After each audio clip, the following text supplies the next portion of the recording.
free. Then they don't have to deal with any sense of guilt that they have hurt somebody. Another trait that you see in toxic people is that they disregard boundaries. So a toxic person is never going to respect your boundaries. You say don't touch, they touch. You say don't take, they take. You say don't step, they step. Whatever you say they shouldn't do, that's exactly what they are going to do. That toxic person that you say don't place your hand on my body, they are going to place their hand on your body. And then they tell you, but I'm your friend, but I'm your lover. So you keep things and then they go there and they pick them. They have no respect for your personal properties. You step out of the house and then they are scattering your stuff, searching for whatever they kept there 100 years ago, but they are just going to not have regard and respect for your personal space. They are talking in your face. They do not understand the concept of personal space. They do not understand that. So they are going to step into your face. It's now your responsibility to remind them to step out of your face. Leave my space. Step out of my personal space. You're in my personal space. Step out of it. You have to remind them because it would seem that toxic people choose not to know the right thing to do. So you are going to be the one enforcing your boundaries. Enforce it. Don't wait and expect that they are going to do the right thing. They cannot do the right thing. They will not do the right thing. They choose not to do the right thing. Because if if you set boundaries and they step into your boundaries, or you say things that you don't want to do and they are able to make you do them, it gives them this feeling of power and control. You know. So you should note this and then look at the people in your life and try to, visualize those who do not respect your boundaries, and then you may be closer to what we are trying to explain here. Now, another trait of toxic people is that they are very critical, always full of criticism. A toxic person can never try to make you feel good. They don't want you to feel good. They are there to make you feel terrible, feel worse. So they are going to criticize you. They are terrible. They always have something negative to say about your looks, about your dressing, about your academic qualifications, about how much money you have, about how life is going on for you. They always have something terrible to say. Now, the interesting thing is, even when you're not doing well, they have something negative to say. When you are doing well, they are looking for something to say about your life because you're doing well. So they have to find something negative, to say, to minimize and reduce the achievements that you've made, to belittle them, make them look like you've not achieved anything. And they do not know how to correct you and express how they feel to you without criticizing you. They have to criticize you because they derive pleasure in seeing you feel bad and feeling terrible. So if you are looking at a toxic person and expecting emotional intelligence, expecting them to communicate to you in a healthy manner, to communicate to you with empathy, to employ empathy in their communication with you, it's never going to happen. A toxic person is not interested in seeing that you feel good. They are interested in making you feel bad. Now, let's use social media, for instance. If you go to social media, there are people who wake up in the morning and they come to social media with a lot of venom. That's what toxic people do. They have a lot of venom. So they come to social media and they are releasing their venom. You see them in comment sections. They rarely make posts, but you see them in comment sections. They're always there, looking for who to fight. Or they're always willing to fight. They're on Twitter, they're on Instagram, they're everywhere. They're on all these, blogs. That's where you see them. They always they are looking for who to transfer their aggression or whatever is happening in their life that you are not responsible for, by the way. They want to transfer their aggression from that to you. So they wake up in the morning, they carry all that bile, all that venom, all that pain, whatever it is that is going on, maybe their relationship with their partner or whoever, or their job or whatever is going on in their lives, they bring it to social media and they want to fight. They're always willing to fight. There's a way to deal with them. They make comments on your page. Delete. Delete. And then if you feel like it, you can block them. You are not obligated to keep them in your space. They come and you say something and they are there to fight, and you see that this person is clearly here to fight. Delete. You are in control of your space. Delete. Tell yourself, I'm not going to deal with this. You delete. They're always looking for, where to fight. They're always in the mood for a fight. They are critical. They are judgmental. Every little thing about you, they want to judge you. They want to criticize you, but they cannot praise you. If they are trying to praise you, it's either they are being sarcastic or they are offering you backhanded compliment. They can't just praise you. They can't just look at what you've done, your handwork, or whatever you've achieved, and say, wow, this is great. This is amazing. I'm proud of you. Oh my God. That's not going to happen. And they say they are proud of you. Ha! They say they are proud of you. It's like they will die. So they are not going to say they are proud of you. So it's important to look out for these people, because what it does is, when you know this, you do not engage them. Like I said about people on social media. So you know that this person, you look at this person and you're seeing that, oh, these are toxic traits. Do not engage. Don't allow yourself to be drawn into that drama. It's also part of your emotional boundaries. Don't allow yourself to be drawn into that, because it could mess up your mental health. Another trait that we see in toxic people is that they love ganging up against somebody. They love gang ups. They love alienating someone else. So a toxic person looks at you, sees that you have this beautiful relationship with someone else. They want to um, align with that person to gang up with you. There are so many people like that on social media, always calling people out, dragging people. They are not happy in their personal lives, so they want to look at where to release venom. You see, they always want to gang up. It could be in the family, or if you have an elder sibling who is toxic, you see that that elder sibling is going to try to recruit your other siblings to gang up against you. Or if it's a parent that is a, a toxic person, that parent may try to gang up with the children against some other children or against their partner. They don't like to see you enjoy love and affection from people. It makes them angry. It frustrates them. So they are going to look for ways to ruin what you have, to ruin that beautiful experience that you have. Because they are not happy. Internally, they are not happy with themselves. So a toxic person enjoys ganging up. They want to feel power. They want to feel powerful. So because they want to feel powerful, they will love to gang up with people against you. They don't mind lying against you. They don't mind cooking up all manner of stuff, because they just want to see you feeling alone. So they like to alienate. They want you to feel alone, alienated from people. They want to give you the idea that you're so terrible, you're so bad, nobody wants to be around you, nobody wants to be your friend. There are always people who will say, John has also said it that you're a terrible person. America has also said it that you're a terrible person. Philip told me too yesterday that you're. Philomena said it that you are evil. You see, they are the ones. They are the mouthpiece of these people, trying to communicate to you how every other person thinks about you. They want to make sure that you feel like, wow, I'm such a terrible person. All these people, they think this about me. Hi, I'm finished. That's the goal. They want you to feel bad. They want you to feel terrible. That's what toxic people do. They criticize you, they judge you, they alienate you, they gang up against you to make you feel all alone.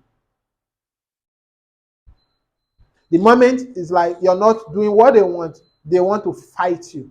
And when they start fighting you, they want to control how people see you, how people perceive you. They can do this by, cooking up tales against you, lying, accusing you falsely. The goal is to make sure that people perceive you negatively, so that you lose whatever goodwill that you enjoy from people. Another trait that we see in toxic people is name calling. Toxic people enjoy name calling. Name calling is a form of verbal abuse where you call people names. Of course, when we say name calling, means that they are not pleasant names. They are names that make people feel bad, that hurt people. You know, closely associated to name calling is body shaming, because when you're shaming people, you're also giving them an identity. You're using a part of their body, you're using it to give them an identity, and you're making them look um, terrible and horrible, and unpleasant and ugly, whichever thing that comes to mind. So when someone is calling you names, they think of any name that will make you feel bad. You are a goat, you are stupid, you are a witch, you are this, you are foolish. They are all names that people call. You are daft, it's name calling. You're dumb, you're broke. Think of anything. The goal is to communicate to you that you are unattractive, that you are unpleasant, and that things are not going on well with you, and that your life is not beautiful. They attack your self-esteem, they attack your self-love, they fight you, they fight you to till you start thinking the worst about yourself. In some cases, they want to be the only ones who can say something nice to you. So the day they decide to say something nice to you, you feel like, wow, I've made it in life. And then you want to appreciate them, you want to worship them. They intentionally cut you down with their mouth. They say things to you, terrible things that shouldn't be said to anybody. They want you to lose your sense of dignity. So toxic people, they employ name calling as a tool to to keep in check, to control how you feel about yourself. And of course, when you start feeling terrible about yourself, it makes you to lose your capacity to express yourself, um, your assertiveness, because you're going to be busy saying, hey, I'm so ugly, I'm so this, I'm so that. So you're hiding yourself. And when you're hiding yourself, you can't assert yourself, you can't show up, you can't be there to do what you should be doing with your life. You're going to be hiding. If you have talents, you hide them. Have everything that you have, you're going to hide them because you don't want to show up, because you think that you're the worst human on earth. So that's what toxic people do to you. They don't want you to enjoy any moment of happiness where you feel, wow, I'm doing well, I'm good, I'm beautiful. The day you say you're beautiful, they remind you, look at your nose. Your nose is not aligning, your nose is shifting to the left, or your ear is not standing well. Or look at your head is not well shaped. They'll find something, to use to attack your self-esteem. And finally, for today and in this class, we are looking at the last one, which is emotional blackmail. A toxic person tends to get their way, get whatever they want from you by emotionally blackmailing you. They always want to have their way. You should know this. With toxic people, it's difficult to say no because they do not respect boundaries. So when you say no, it doesn't make sense to them. Why are you saying no? Why should you say no? Who born you? Why you going to tell me no? That sort of thing. They don't want to agree with your no. So when you say no to them, they are going to fight it.